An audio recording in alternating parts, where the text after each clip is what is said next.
जय शिवराय सर्वांना। आज आहे शिवजयंती आणि शिवजयंतीच्या निमित्ताने आपला मराठमोळा घालण्याचा मी प्रयत्न केलाय आणि आज अजून एक प्रयत्न करणार आहे पनीर भुर्जी बनवायचा। सकाळी दूध गरम करताना दूधच फाटलं, मग इतुसं पनीर मिळालेलं त्याच्यातलं, म्हणजे दूध फाटलेलं, मग त्याच्यात नीट पनीर पण बनणार नाही। मग म्हणून विचार केला की पनीर भुर्जीच बनवूया। तर चला पनीर भुर्जी बनवायला स्टार्ट करूया। एवढूसा छोटा टमाटा आणि हे दोन छोटे छोटे कांदे, तर ह्याला कट करूयात आणि भाजी बनवायला सुरू करूया।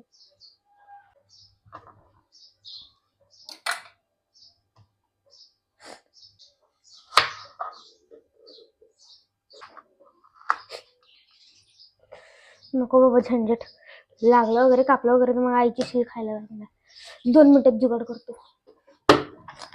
घरात सामान आहे तरी पण सोडा, आता एक्झाम्स यायला लागलेत, उगाच आहे ना हात वगैरे कापला ना की मग बोंबला।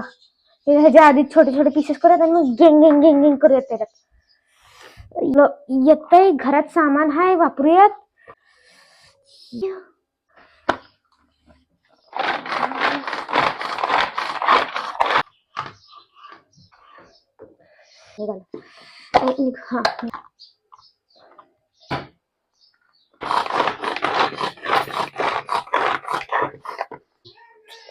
आलं लसूणच राहिलं घालायचं।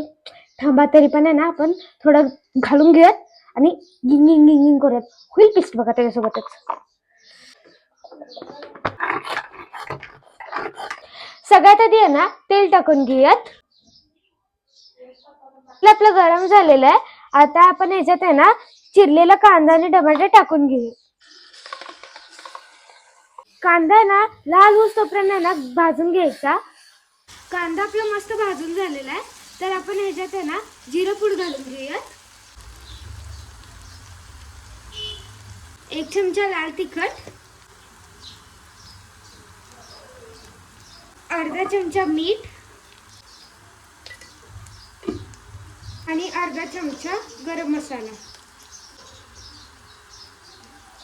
हे सगळे एकत्र हलवून घेऊयात। आपला मसाला आहे ना तयार झालाय, तर आपण आता ह्याच्यात पनीर टाकून घेऊयात।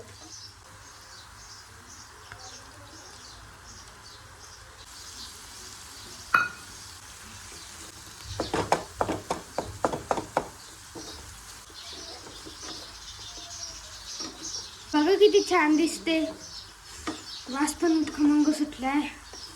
ही भाजी आपण 2 मिनिटं आहे ना परतून घेऊयात, मग खाण्यासाठी रेडी। आपली भाजी तयार झाली आहे, आपण आता ह्याला बाउल मध्ये काढून घेऊयात।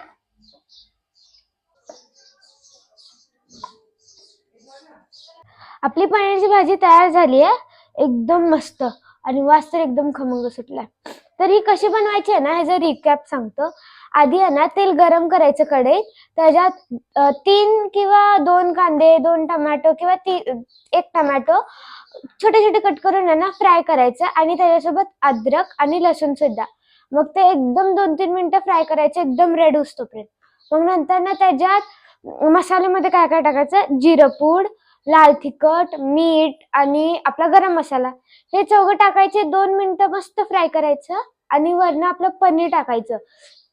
आपण जे किसलेलं किंवा घरात बनवलेलं पनीर टाकायचं आणि 2 मिनिटं फक्त हलवायचं। झाली आपली पनीरची भाजी तयार। मग घरात ट्राय करा, खावा आणि एकदम मस्तपैकी एन्जॉय करा।